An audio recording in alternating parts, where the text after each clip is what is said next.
Everyone, welcome to my channel. তো আজ তোমাদের সাথে শেয়ার করব আইসোলেটেড ক্রোম কিভাবে করবে। তো অনেকে এই ভিডিওটার জন্য রিকোয়েস্ট করেছিল, তো তার জন্য আবার একবার ভিডিওটা বানালাম। প্রথমেই যে কোনো পলিশ পরাবে সেটাকে ম্যাট টপ কোট দিয়ে নেবে। ম্যাট টপ কোট দেওয়ার পর তার ওপর দিয়ে যে কোনো কিছু ড্র করতে পারো। এখানে আমি সরু করে দেখো লাইন্স করে ফ্রেম করছি। তো এরকমভাবে গোল করে ফ্রেমসও করতে পারো, আদারওয়াইজ তোমরা কিন্তু সরু করে যে কোনো আর্টই করতে পারো, তবে সরু হলে কি হয় আর্টটা দেখতে ভালো লাগে। তো এখানে দেখো আমি কিন্তু ম্যাট টপ কোট পরিয়ে নিয়ে আমি একটু ব্লক বাফার দিয়ে ফাইলিং করে নিয়েছি অন্য হাতটা, এবং দেখো সেমভাবে কিন্তু এখানে সরু করে আমি জাস্ট ফ্রেমটা এঁকে নিচ্ছি।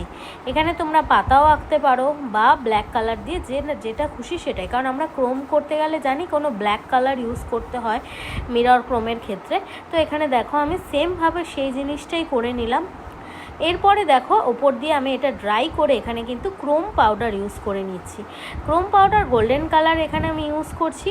করে নেওয়ার পর ভালো করে ডাস্ট আউট করে নিচ্ছি, করে ওপর দিয়ে কিন্তু টপ কোট দিয়ে সিল